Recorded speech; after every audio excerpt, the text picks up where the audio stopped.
In Dungeons & Dragons 5th edition, the Changeling is both a monster and playable race from the Eberron sourcebooks. The monster is a shape-changer whose origins in 5e are mixed with doppelgangers. They are distantly related to doppelgangers and are seen as a distinct race, though they too are able to shapeshift into any medium-sized humanoid and change their appearance as they see fit. They typically live in secret among humanoid and goblinoid races, and create entire new identities for themselves in order to blend in. They do have a true form, described as having pale skin, slender bodies with limbs slightly longer in proportion to other humanoids, and a distinct lack of features. Most changelings are content to live in secret among their chosen form's race and avoid politics or warfare, but some in the Eberron setting were used as spies during the last war. The Changeling monster has an AC of 13, 22 hit points, and a challenge rating of 1/2. They have a +2 in dexterity, a +1 in constitution, a +2 in intelligence, and a +3 in charisma, indicating that they are meant to be smart, slippery creatures that can dupe party members at low levels. They can speak multiple languages and have a decent passive perception, but their main feature is that they can change their appearance, which allows them to polymorph into any humanoid that they have seen before. In combat, they can make 2 dagger attacks, which have a +4 to hit and deal 1d4 +2 damage, a range of 3 to 6 per strike. They can also use their Unsettling Visage action once per short or long rest, forcing all creatures within 30 feet of them to make a DC 13 Wisdom save. On a failure, they become frightened of the Changeling,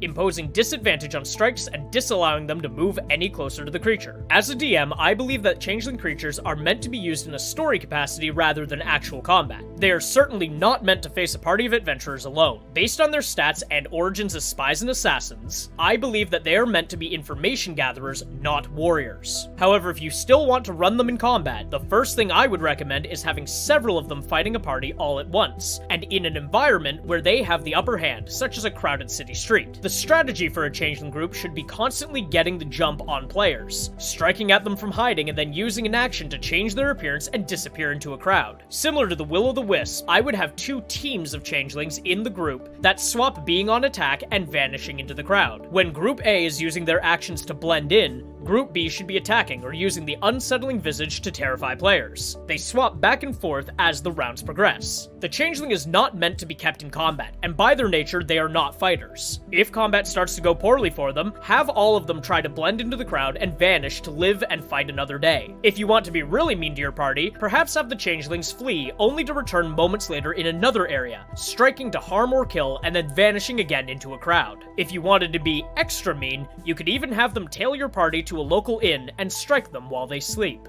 In mythology, the term changeling usually refers to any human-like creature found all over European lore. Historically referred to as an oaf or off, the changeling legend that is most common is the one that comes from Irish and Celtic lore, with other shape-changing creatures being referred to by other names in other cultures. In Irish and Scottish legend, the changeling is typically a fairy that replaces a child stolen by the Fey realm. These fairy imposters are usually described as pale and sickly, and do not grow at the same rate as a normal human child. They are described as having a ravenous appetite and behaviors that are strange or uncomfortable for a small child. Many modern scholars believe that tales of changelings were due in part to scarcity of resources. Throughout history in Europe, a household typically survived only if all members were quote-unquote pulling their weight. Changeling myths mention a ravenous appetite so frequently that many scholars believe the legend may have been a way to justify infanticide, when a child was too great of a drain on the family's resources to be allowed to survive. Many Christian and Catholic stories that involve changelings add in the twist that changelings are devil creatures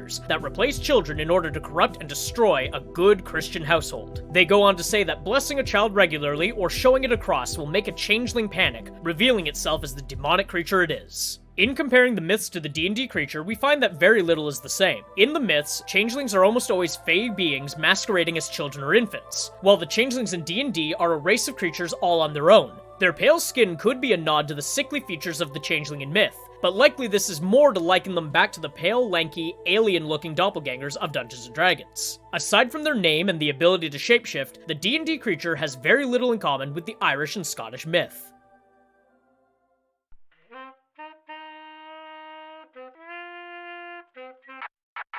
If you enjoyed that video, consider giving it a like and giving me a follow. And for more of my videos, you can find me on Twitch @Moglaroo, YouTube @Moglaroo Streams, and TikTok @Moglaroo Streams as well.